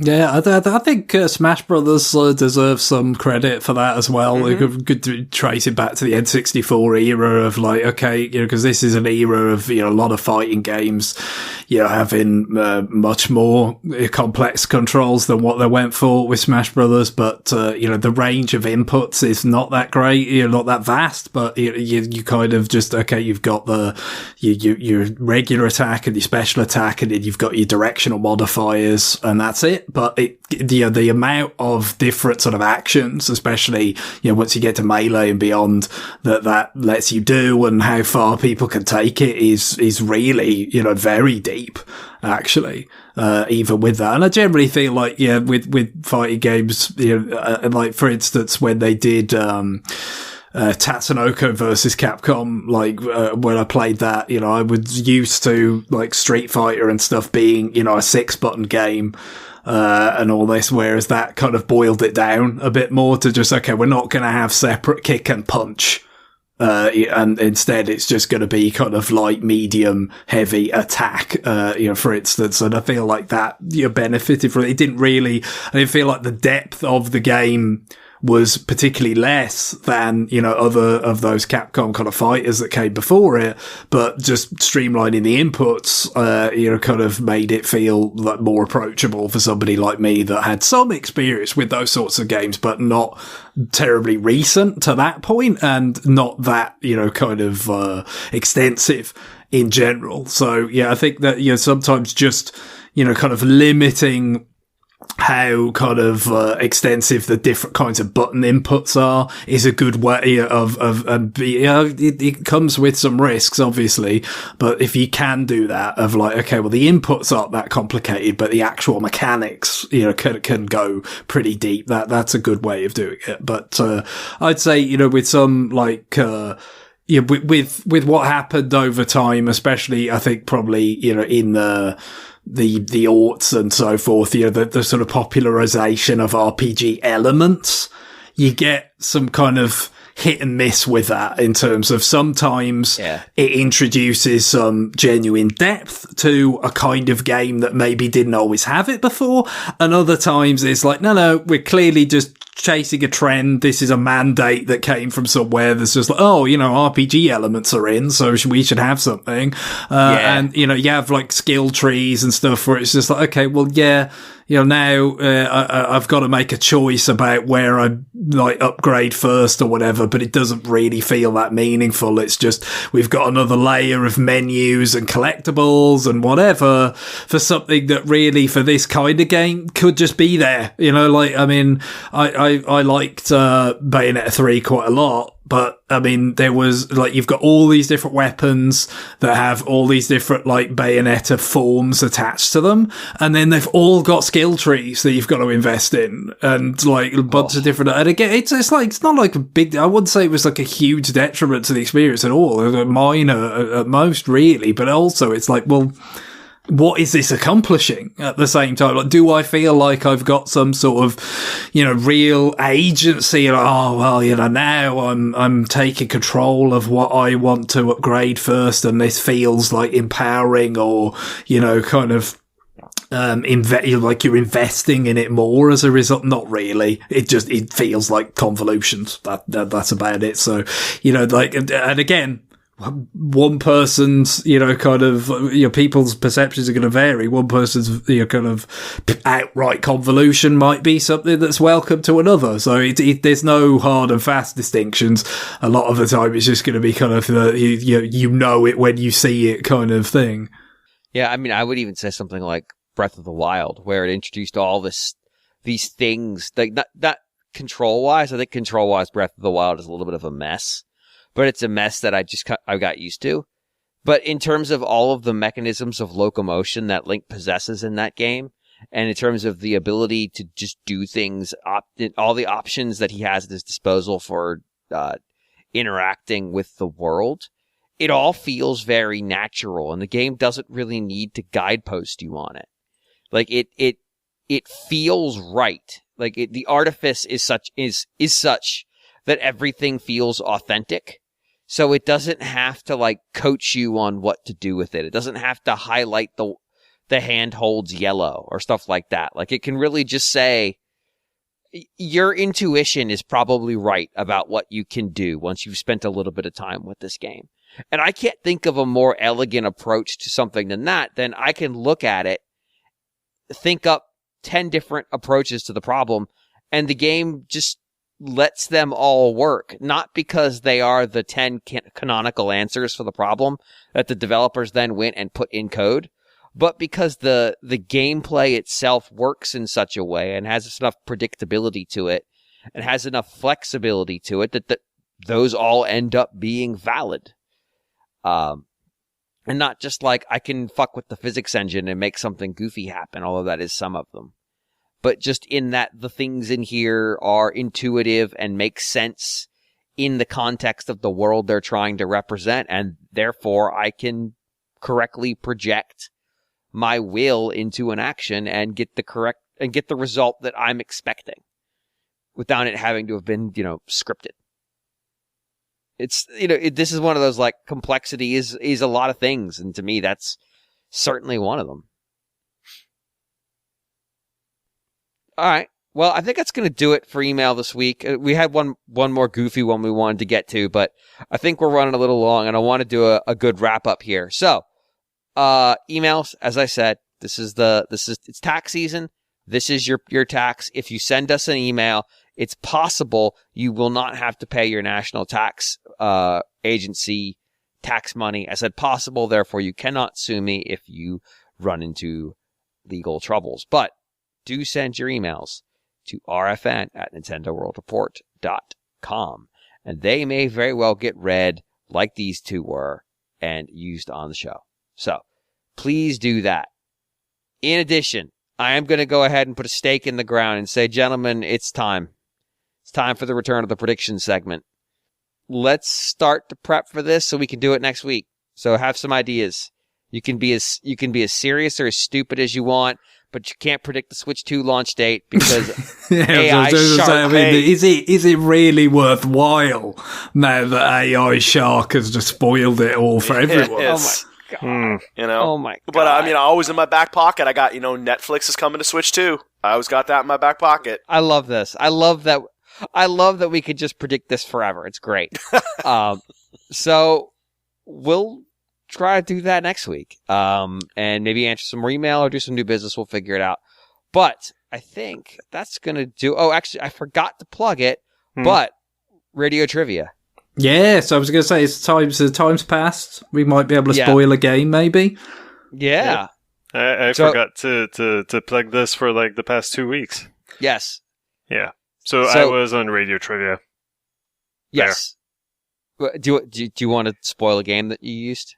Sure. So it's episode 185. It came out on Christmas. Yes. Which is well, thank you, Michael. And what could I spoil? Well, the thing is, like, I've basically spoiled all the games that you're gonna hear, basically, because it's very easy to know. Just this, if you've been listening to my new business, you basically know what games I'm going to pick because I have very short-term memory, it seems. But you get to hear the wonderful, wonderful music of Dr. Mario 64 that is not chill or fever. And so, it's horrible. There are other songs? There are other songs composed for that version, for that game, and it's no, it doesn't measure up to the classics. Oh, damn. Yeah. Cool. All right. That is over at NintendoWorldReport.com, as is all of the other fine content made available to you, the listener of this website. Yes, the listener of the website. On that, Greg. Yes. What music should these website listeners be preparing their ears to receive? Well, so, I mean, I do want to mention, so I can confidently predict that Golden Sun and its sequel are going to be coming out on the expansion pack on the 17th of January. We got that announcement today. But that is not actually going to be what we go with closing music, because we did use a Golden Sun request not so long ago. It's like 3 weeks ago, yeah. Essentially in anticipation of this happening, because we kind of knew it had to happen pretty soon, because it was announced all the way back in February, the last, the direct, the February direct in 23, while we anticipate a likely February one, this year, which presumably will, give us some more, expansion pack things to look forward to now that, they've pretty much run through all the N64 things and almost all the GBA things. I think when we talked about this a few weeks ago, I couldn't remember what the one was that other than Golden Sun that hadn't come out. And it is in fact F-Zero Maximum Velocity. So that was the launch day F-Zero for GBA. And I guess it's kind of now, it's obvious why they didn't lead with that or anything, because they had this other, F-Zero initiative, kind of cooking with F-Zero 99. So I don't know how long we'll have to wait for that or what the deal is with that. I'm still hoping that they, at least on the Japanese service, put that last one up, because that is the one F-Zero I've never played. So I don't know if that would be any sooner, but you got GP Legend as well, which was localized and so forth. So we'll keep an eye on that. But no, with Golden Sun already kind of addressed, I thought we might go for something musically appropriate from the other kind of retro announcement that Guillaume already touched on. Rocket Knight or Sparkster. That collection coming from Limited Run, and then they're doing physical stuff, and then I believe Konami is going to be, doing a digital publishing of that collection themselves. Well, that it's something that, I was a little bit surprised we didn't talk about last week, with all that conversation about various things that kind of hadn't come out on virtual consoles before, especially we was talking about like the Konami Mega Drive games like Contra Hardcore and Castlevania Bloodlines. The Rocket Knight Adventures is very much one of those. Why it didn't emerge on Virtual Console, I really don't know. I mean, it's just because it's theirs. It's not a licensed thing. Sparkster or, kind of Rocket Knight was briefly sort of the mascot for Konami, it kind of made a bunch of little cameo appearances, even as late as like the track and field DS game, I think. And then, of course, there was that, kind of XBLA era, kind of revival game that Guillaume already mentioned in such glowing terms.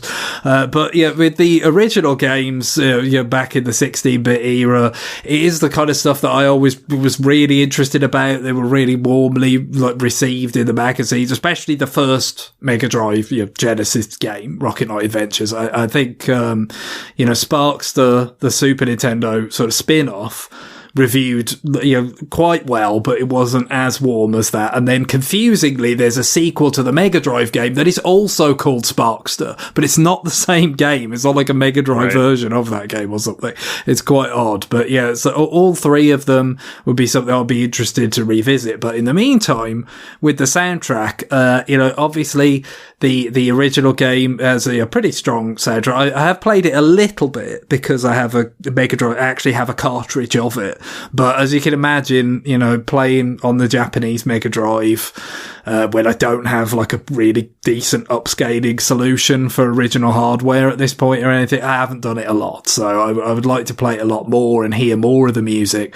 But I'm also biased, I will admit, against, Mega Drive music. You could get some great Mega Drive music, don't get me wrong. You think of the Streets of Rage and all that. And I think some of the Rocket Knight Adventure stuff is great. But for closing music, for something that's really rousing and all that, I'm actually going to go with the opening level theme of the Super Nintendo game Sparkster, which is called Lakeside. It just does this kind of stuff better, Super Nintendo, basically. When you'd go in for sort of bombastic orchestral type vibe, the Super Nintendo sample-based approach was just more natural, and I think this achieves that aim very well.